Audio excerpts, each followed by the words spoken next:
lanjutkan. Pada video kali ini kita akan melakukan uji homogenitas sebagai salah satu dari uji asumsi dasar. Ini cukup berbeda dengan uji normalitas kemarin, meskipun sama-sama berada di uji asumsi dasar, tetapi uji homogenitas ini berbeda dengan uji normalitas. Uji normalitas seperti yang saya bahas kemarin berguna untuk melihat normalitas data, sebaran data berdistribusi normal atau tidak.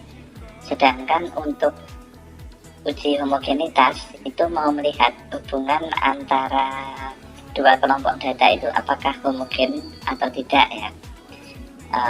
Uji homogenitas ini juga menjadi salah satu prasyarat, namun tidak seperti uji normalitas ya. Jadi lebih banyak uji normalitas, jenis-jenis analisis maupun jenis-jenis ujinya banyak yang lebih mempersyaratkan normalitas data ketimbang homogenitas data.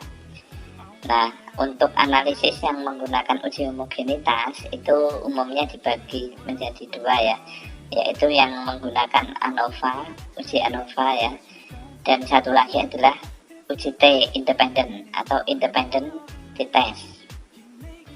Ini sangat cocok untuk diterapkan analisa pada biasanya penelitian jenis eksperimen, di mana dia menggunakan kelompok eksperimen dan satu lagi kelompok kontrol atau yang tidak diberikan perlakuan. Dalam pendidikan biasanya digunakan untuk melakukan kelas eksperimen yang menggunakan metode tertentu, misalkan problem based learning, sedangkan kelas satunya lagi adalah kelas ceramah ya, yang konvensional. Nah, disitulah uji homogenitas harus dilakukan ya. Oke, nanti kita akan menggunakan dua cara ya, menggunakan Levene test dan yang satunya menggunakan saya sedikit lupa namanya. Intinya adalah satunya independent test, satunya menggunakan ANOVA. Oke, langsung saja saya buka filenya terlebih dahulu.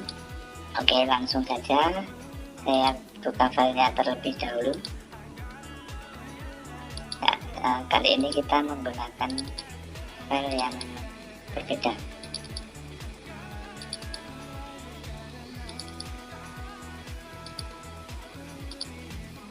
Nah, ini sudah saya siapkan untuk contoh homogenitas.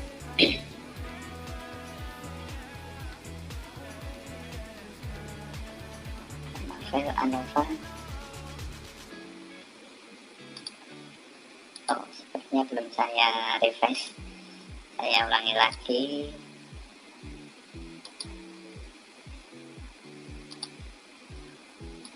Open file.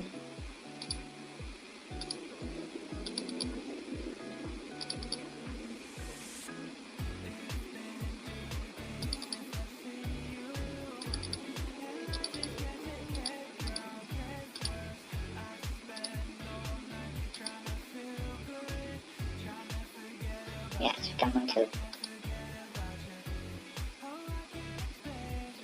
Jadi seperti ini saya menuliskannya. Saya membagi menjadi dua ya. Ini sebagai contoh adalah penelitian pada eksperimen, pada pendidikan ya.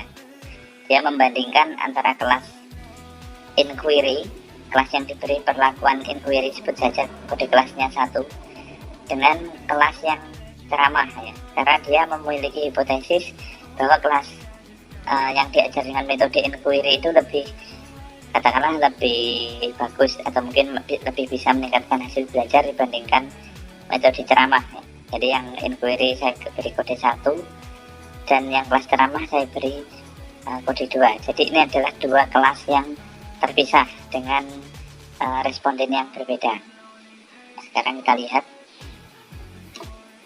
langkah pertama. Kita copy dulu ke sini. Kita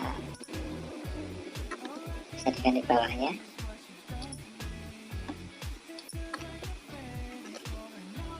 Jadi harus kita satukan terlebih dahulu. Ini kita bisa hapus graph. Jadi kalau kalian datanya masih terpencar-pencar, saya sarankan untuk membuatnya menjadi satu terlebih dahulu ya. Jadi yang satu ini adalah yang menggunakan kelas inquiry, yang nomor 2 ini adalah kelas ceramah. Supaya lebih mantap, saya ubah value-nya ya. Jadi untuk kode kelas, untuk satu itu adalah inquiry atau kelas eksperimen, dan yang dua adalah kelas kontrol atau yang tidak diberikan perlakuan menggunakan ceramah. Jadi ini supaya jelas. Nah, seperti ini. Setelah selesai, kita cari yang menggunakan ANOVA terlebih dahulu ya. Silahkan klik analyze, kemudian compare means one way ANOVA ya. Saya ulangi, analyze, compare means one way ANOVA. Di sini silahkan dimasukkan untuk post testnya saya masukkan di sini, kemudian kode kelasnya saya masukkan di vektor.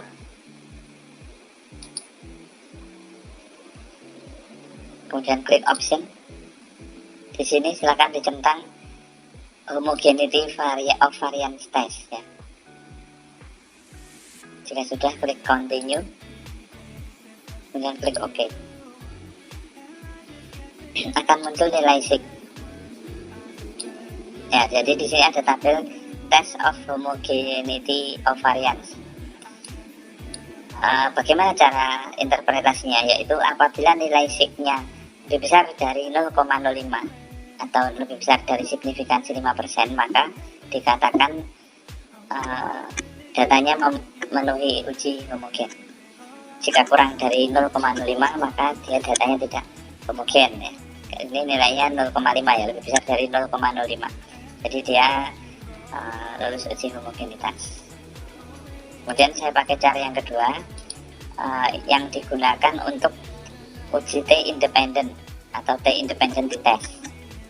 Oke, sebelum saya mulai, jadi ada perbedaan antara yang uji menggunakan ANOVA dengan uji independent T. Karena kalau untuk ANOVA kalian bisa menggunakan lebih dari 2 kelas, misalkan 3 atau 4 ya, jadi kelasnya lebih banyak. Sedangkan kalau untuk uji T independent itu maksimal hanya 2 kelas, seperti itu. Nah, sekarang kita pakai yang independent ya. Silakan klik analyze, kemudian descriptive statistic, export. Analyze, descriptive statistic, export. Untuk yang kode kelasnya silakan dimasukkan ke factor list.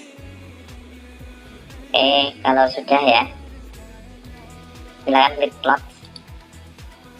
Di sini kita cek dulu steam and leaf-nya harus tercentang faktor level, dan yang di sini untuk spread versus level with Leibniz, ini yang disebut Leibniz tadi, itu kita pilih yang power estimation. Jadi kalau non itu nanti tidak muncul, kita pilih yang power estimation. Kalau sudah, continue. Kalau ini di display-nya kalian bisa pilih plot. Kalau sudah, oke. Kita cek tabel. Nah, ini dia test of homogeneity variance. Kita cek nilai sig-nya, ketentuannya juga sama, harus lebih besar dari 0,05.